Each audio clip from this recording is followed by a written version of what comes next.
नमस्कार साथियों, गौरव ज्ञान धारा में आपका स्वागत है। आज का ये वीडियो जो है साथियों आप सभी के लिए बहुत उपयोगी है, क्योंकि अभी तक आप बहुत पढ़ते हुए आए। आपने रीट को तो पता नहीं कितनी बार पढ़ा है, बहुत पढ़ते हुए आए। अब जो है ये जितनी तैयारी की है उसे सही तरीके से एग्जीक्यूट करना बहुत जरूरी है। अब चाहे आप जितना भी, अब 4-5 दिन बचे हैं आप लोगों के, अब कितना भी पढ़े हो आप, लेकिन आखिर में इतना जो पढ़ते हुए आए हो उसको सही तरीके से एग्जीक्यूट नहीं करते हो यदि, तो फिर आप जो है कहीं ना कहीं बैक फुट पर नहीं रह जाओ। इसलिए कुछ पॉइंट जो है वो मैंने लिख रखे, और काफी सारे विद्यार्थी इस चीज की डिमांड भी कर रहे थे कि सर एग्जाम हॉल में पेपर अटेंड कैसे करना है, कुछ थोड़ी सी गाइडेंस जो है, जो जहां हम गलतियां करते हैं वो यदि हम नहीं करें और हम अपनी जो इस तैयारी को है सही तरीके से हम जो है इसको परिणाम में बदले, उसके लिए ये वीडियो है साथियों। मैंने काफी सारी चीजें यहाँ पे नोट डाउन कर रखी है ताकि मैं कुछ भी बताना भूलूं नहीं, और एक ही वीडियो ये आप लोगों के लिए कारगर सिद्ध हो, और सफलता के लिए बिल्कुल ही ये आपके लिए बहुत जरूरी है। चलिए, समय बिल्कुल ही व्यर्थ नहीं करेंगे। सबसे पहली चीज साथियों जो है आप लोगों के लिए कि वो है आप एडमिट कार्ड निकाल चुके हैं अब तक, ठीक है। एडमिट कार्ड आप निकाल चुके हैं। अब देखो यहाँ पे गलतियां क्या करते हैं। अब ये समय जो है दोहरान और अपने अभ्यास का है, लेकिन विद्यार्थी क्या करते हैं, एडमिट कार्ड खेलने लग जाते हैं। आप लोगों की ये सबसे बड़ी मतलब कमी मुझे लगती है कि काफी सारे विद्यार्थियों में दिखता हूँ एडमिट कार्ड खेलते हैं। भाई कहाँ सेंटर आया, क्या है, फलानिया ढीकने, और मजाक सूझ जाती है। पता नहीं कैसे कर पाते हैं इतना सब, वो मैं नहीं जानता। लेकिन जो सीरियस बंदे हैं वो कभी भी एडमिट कार्ड नहीं खेलते। उन्होंने अपना एडमिट कार्ड निकाला है, उन्होंने एग्जाम हॉल का देख लिया कहां पे उनका सेंटर आया है, उसके अकॉर्डिंग उन्होंने अपनी प्रिपरेशन कर ली है, कैसे जाना है कैसे नहीं जाना सब कुछ हो गया फाइनल। ठीक है, 2-4 जनों किसी को पूछना था, मिलने वाले उनको पूछ लिया।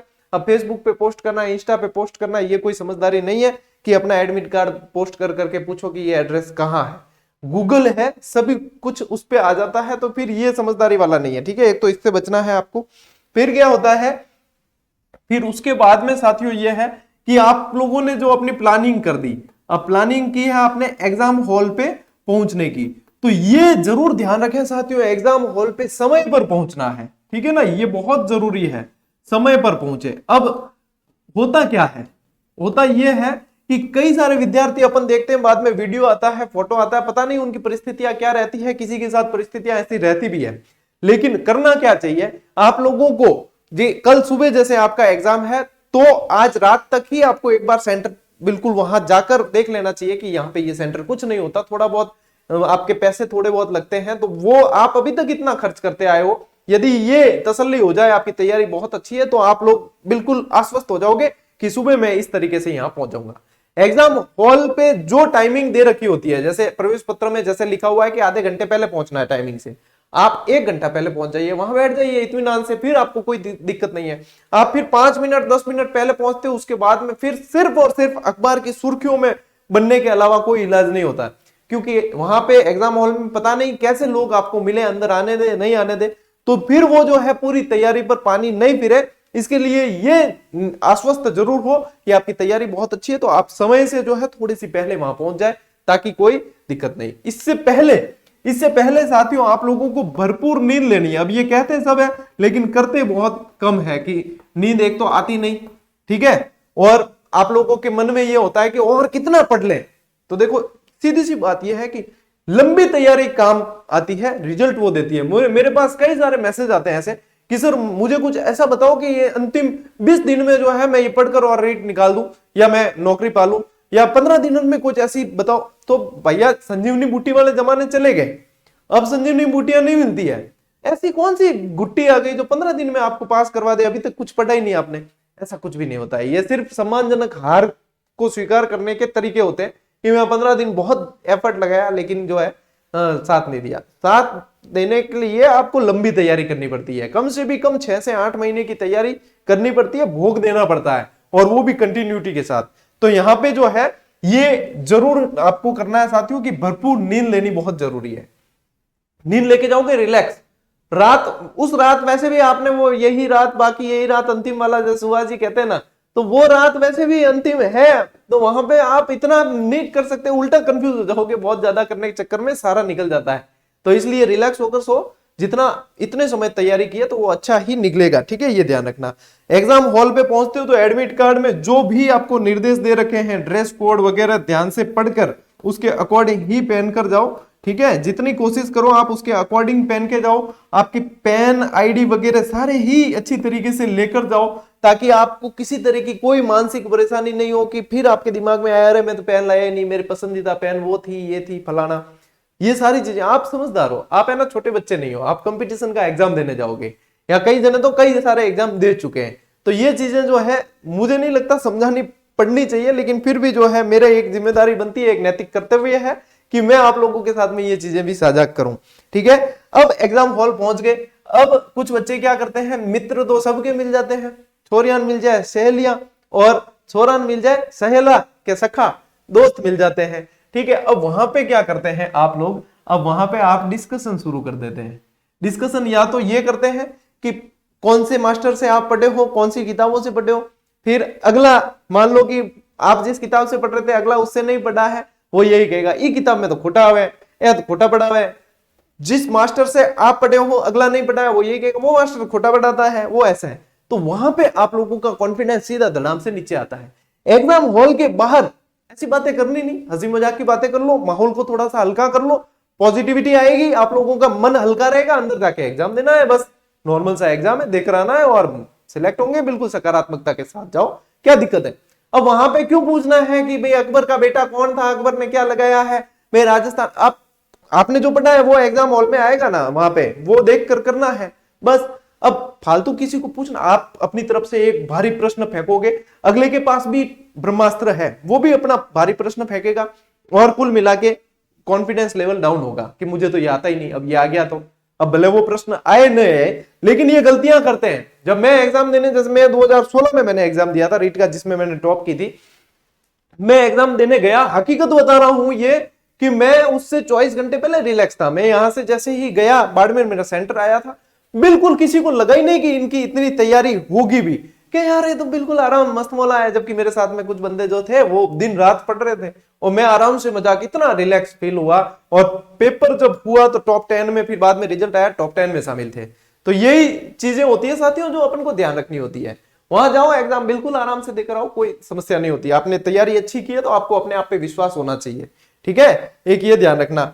फिर देखो एग्जाम हॉल में जाते ही आपको एग्जाम हॉल में मिल जाएगा पेपर। अब बात करते हैं अपन, एग्जाम हॉल के अंदर आप बैठे हो, ठीक है, अब आपको मिल गया पेपर। पेपर मिलने के बाद में आप लोगों को सबसे पहले ही पहले है ना रोल नंबर भरने होते हैं, है ना, रोल नंबर भरने होते हैं। मेरे को बड़ा दुख होता है जब मेरे पास में ऐसे मैसेज आते हैं, ऐसे कमेंट आते हैं कि सर मेरा तो रोल नंबर ही खराब हो गया, अब क्या मेरी ओएमआर सीट चेक होगी या नहीं होगी, अब क्या होगा मेरे साथ सर बताओ। और वही बंदा जो मेरे यहाँ चैनल पे कमेंट करेगा, वो जितने भी एजुकेटर्स हैं सभी के चैनल पे कमेंट करेगा। अब उसे क्या जवाब दिया जाए, आप बताओ। सबसे पहला काम है, चाहे कितने भी खाने बने हुए हैं ओएमआर सीट पे, ठीक है, काउंट कर लो, और उसके हिसाब से, हालांकि वो ही आते हैं आजकल, तो जितने रोल नंबर आपके डिजिट है ना उतने ही आते हैं। बिल्कुल इत्मीनान से, धैर्य से, भाई 1 मिनट लगता है, 2 मिनट लगेंगे, 5 मिनट लगेंगे, मान लो, बस आपके जो रोल नंबर है आराम से आपने भरे हैं, और उसके अकॉर्डिंग देख देख कर आपने गोले काले कर दिए हैं। बिल्कुल आसान काम। अब इसमें ही यदि आप यहां गड़बड़ करते हो, उसके बाद में आप यदि ब्लेड ढूंढते हो, आप चाहे नाखून से कुरेदते हो, आपके मन में रोल नंबर खराब होते ही आपका पेपर जो है 10 सवाल आपके वैसे ही खराब हो जाते हैं, मान के चलो। क्योंकि दिमाग तो यही रहता है, चेक होगा कि नहीं होगा, मेरे से गलती होगी। सीधा बिल्कुल धैर्य के साथ आराम से, धैर्य की ही कमी होती है विद्यार्थियों के अंदर, बिल्कुल धैर्य के साथ आराम से रोल नंबर व्यवस्थित तरीके से एक एक डिजिट देखकर भर दी। उसके बाद में चाहे 2-4 सवाल आपने गलत भी कर दिए तो भी टेंशन नहीं होगी कि अपनी कॉपी चेक होगी, अपन कंपटीशन में बने हुए।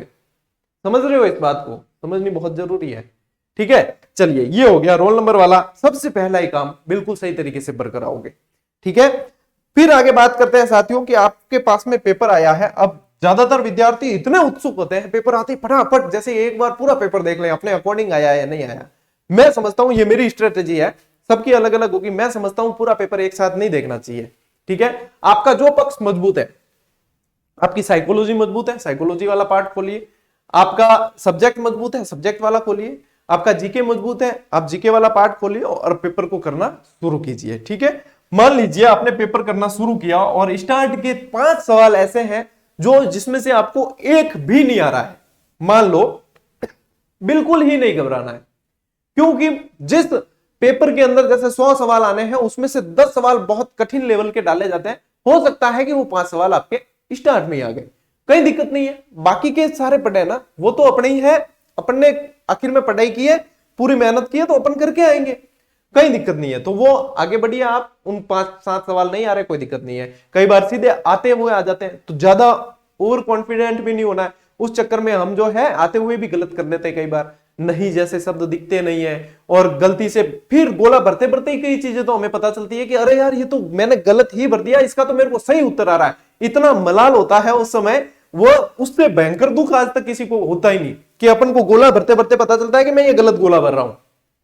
तो ये इन दुखों से बचना है, ठीक है। कहने वाले ने कहा है कि अक्ल जो है बादाम खाने से नहीं आती, ठोकर खाने से आती है, लेकिन मैं कहता हूं कि ठोकर खुद के खानी जरूरी नहीं है, अगले ने खाई है उसको देखो और उससे सीखो कि उसने ठोकर यहां खाई है, मुझे नहीं खानी है, ठीक। तो जैसे ही पेपर आपके हाथ में आता है, आप पूरा पेपर देखने की चेष्टा क्यों करते हो? मान लो 5-7 सवाल जो भारी वाले हैं वो दिख गए तो आपका कॉन्फिडेंस लेवल डाउन होगा, इससे अच्छा आप एक एक सवाल को करते चलिए और एक एक सवाल को भरते चलिए, ये बहुत जरूरी है। ओएमआर भरने से पहले ध्यान रखना, मेरे साथ में एक मेरे मित्र थे उस समय, तो उन्होंने क्या कि बहुत शानदार तैयारी, मैं समझता हूं वो पटवारी की तैयारी कर रहे थे, बहुत शानदार तैयारी, मैं समझता हूं उनसे बढ़िया तैयारी किसी की नहीं होगी उस समय, लेकिन उन्होंने गलती, मैंने यहां से समझा के भेजा था उस समय, है ना, तो भी उन्होंने गलती ये की कि सारी जो है पेपर पे टिक लगाते चले सवालों के, बाद में लास्ट में जो है कि जब पता ही नहीं चला कि कब समय निकल गया और फिर घंटी बजी, 5 मिनट में लास्ट में गोले भरकर आए हैं और सारी मिसमैच हो गई। बोलो क्या दुख हुआ होगा, क्या गुजरी होगी उनके पास में।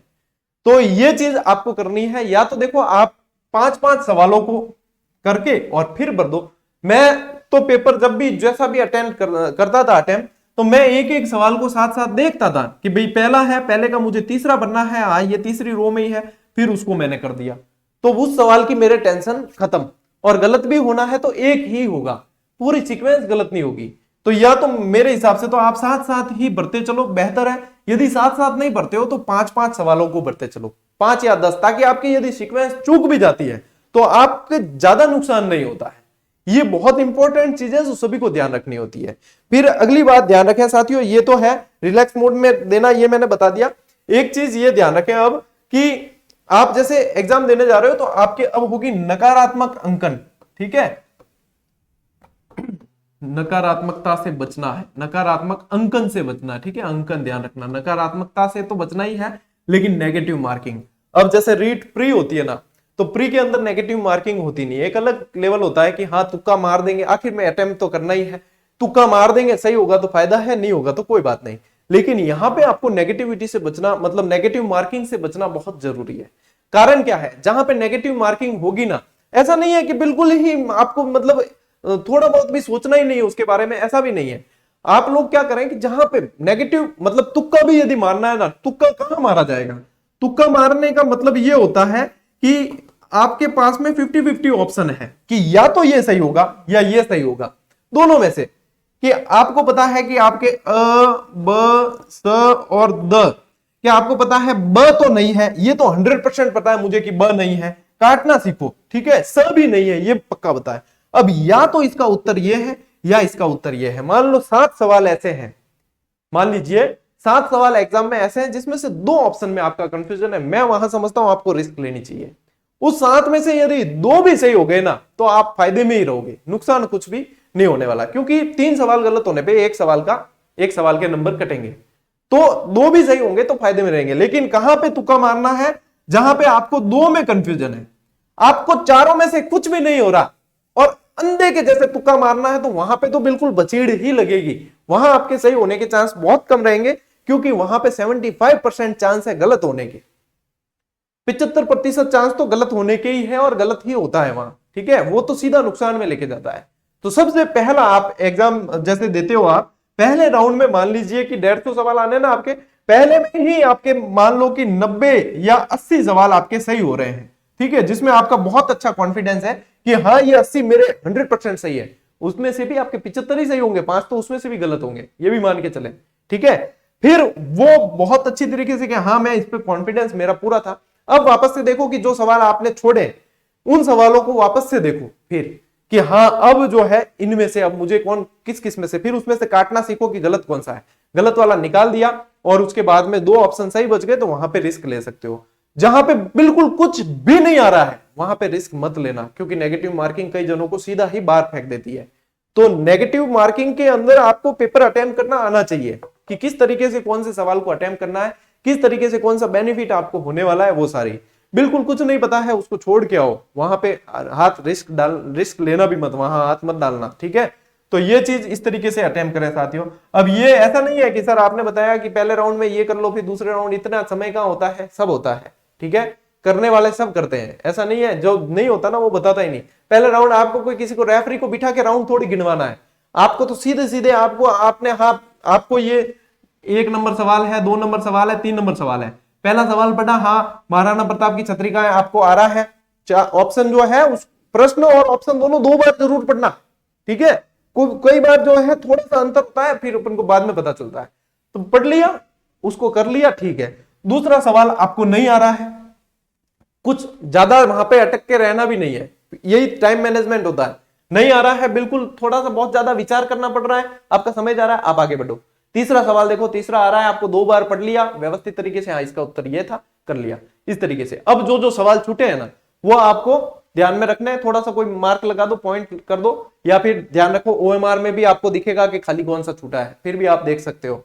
फिर वापस आओ उस पे, यही दूसरा राउंड है। कोई रेफरी थोड़ी बिठाना है कि सर इतना समय थोड़ी मिलेगा, कई जने कहते हैं कि समय थोड़ी मिलेगा। तो भाई देखो इफ बट के तो बहुत सारे जरिए हैं, लेकिन करने के लिए तो करना ही पड़ता है, ठीक है ना।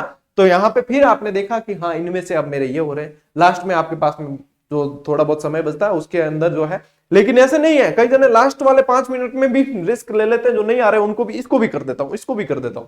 वहां पे थोड़ा सा आपको संयमी बनना पड़ेगा। लास्ट 5 मिनट वाली रिस्क मत लेना कि लास्ट 5 मिनट इसको भी कर देता हूं, ये भी सही हो जाएगा, तो मुझे तो लग रहा है यही होगा, जबकि कभी पढ़ा नहीं है, उसको छोड़ के आना।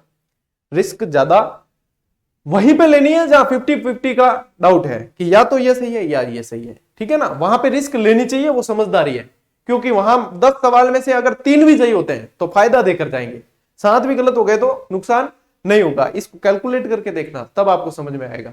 इस तरीके से यदि आप बिल्कुल व्यवस्थित तरीके से एक बहुत बढ़िया स्ट्रेटेजी के साथ में जाते हो तो बहुत अच्छी तरीके से करके आओगे। और वो तो बताइए आपको, जो आपका सबसे बेस्ट है वो सबसे पहले लेना है, हार्ड वाला नहीं लेना है, ठीक है। बाकी आपके सब्जेक्ट जो है उसके ऊपर। और अब जो रिवाइज करते हो तो कोई नया मैटर, तो मेरे हिसाब से मैंने आपको पहले ही मना कर दिया था महीने भर पहले ही कि नया मैटर अब कहीं से कुछ लेना मत, अब सिर्फ करो रिवाइज। और रिवाइज भी ऊपर ऊपर का करो, करंट अफेयर्स पढ़ो, अभ्यास करो, प्रैक्टिस जहां से कर रहे हो वो कर लो, करंट अफेयर्स पढ़ो और ऊपर ऊपर का रिवाइज करो। उससे आपका कॉन्फिडेंस लेवल बढ़ेगा, क्योंकि अंतिम दिनों में है ना साथियों, सबसे ज्यादा चोट कॉन्फिडेंस लेवल पे ही पहुंचती है, सबसे ज्यादा कॉन्फिडेंस डाउन होता है। जिसकी ज्यादा मेहनत होती है वो ज्यादा घबराता है, क्योंकि उसको पता है कि मैंने कितना भोग दिया है, अब इसको जो है परिणाम में बदलना है। और परिणाम में आप बदल पाओगे, ठीक है ना, परिणाम में आप निश्चित बदलोगे। लेकिन आपको थोड़ा सा अपने आप को मोटिवेट रखना पड़ेगा, ये सेल्फ मोटिवेट रखना पड़ेगा आपको, ठीक है ना। दूसरा बाहरी कोई ज्यादा देर तक मोटिवेट नहीं कर सकता आपको। तो इसके लिए आप सामान्य, जैसे मैंने कल वाली क्लास देख लेना, 1 लाख बच्चों ने देखी है कल वाली क्लास, ठीक है। कल वाली क्लास देखना, इस तरीके से रिवीजन करो, तो उस तरीके से आपका पूरा कवर होगा, आपका कॉन्फिडेंस एक अलग लेवल पे होगा। और आप ऐसे में जो आपको 5-7 सवाल नहीं आते हुए भी आप सही करके आओगे, क्योंकि कहीं ना कहीं वो पूर्व ज्ञान के आधार पे भी सही होते हैं। इस तरीके से जाओ, मेरी पूरी शुभकामनाएं हैं। 1-2 रिवीजन की क्लास मैं और दूंगा, ज्यादा क्लासेस नहीं दूंगा, क्योंकि अब सेल्फ रिवीजन का समय है। और मैं अभी भी ज्यादा कोई लंबी क्लासेस वगैरह नहीं दे रहा हूं, नॉर्मल सी क्लासेस दी है मैंने अभी, क्योंकि अब सेल्फ रिवीजन का समय है। अब जो है आप लोग खुद भी समझदार हैं, तो ऐसा नहीं है मैं कोई 9-9, 10-10 घंटे की मैराथन नहीं चलाने वाला हूं, बिल्कुल आराम से। और नए जो है 0 लेवल से बैच अपन बिल्कुल शुरू करेंगे, वो बता देंगे आपको कि होली के बाद शुरू करेंगे, लेकिन बिल्कुल व्यवस्थित तरीके से। और टेस्ट सीरीज वगैरह सारी आपकी नई अपडेट हो रही है, वो सारी आपको लागत मूल्य में बाद में दे दी जाएगी। एक बार रेट देकर आओ आगे, फिर बाद की आगे की फ्यूचर प्लानिंग अपन सोचते हैं कि अब आगे इस सत्र को कैसे चलाना है। तो 0 लेवल से जब क्लासेस यदि जीजीडी के इस प्लेटफॉर्म से शुरू की है, तो मानकर चलो कि आरंभ किया है तो आगाज किया है तो अंजाम तक लेकर जाऊंगा, आरंभ किया है तो अंत तक लेकर जाऊंगा। जैसे ये तैयारी आपको करवाई है, वैसे ही उसकी भी चलेगी। तो बिल्कुल निश्चित तौर से मेरी शुभकामनाएं पूरी तरीके से आपके साथ है, और इसमें कोई डाउट हो तो आप पूछ सकते हो। बाकी आराम से रिलैक्स माइंड से जाओ, देकर आओ एग्जाम, और अच्छा ही होगा, मैं खुद जानता हूं, क्योंकि आप लोगों ने मेहनत बहुत की है। हमने तो क्या मेहनत की है, मेहनत आप लोगों ने बहुत ज्यादा की है। तो आप लोगों के अकॉर्डिंग बिल्कुल एग्जाम होगा, ठीक है। ये कॉन्फिडेंस आपको रखना है, ये विश्वास आपको रखना है, और उसके अनुसार ही आपको एग्जाम देकर आना है। तो ये एग्जाम स्ट्रेटेजी जो है उसको जितनी हो सके फॉलो करो तो कर लेना। बाकी आपकी यदि कोई सेल्फ है आपकी स्ट्रेटेजी, तो उसको भी आप अप्लाई कर सकते हो, ठीक है। अपन मिलते हैं साथियों अगले वीडियो में, अगली क्लास में। तब तक के लिए राम राम, जय हिंद।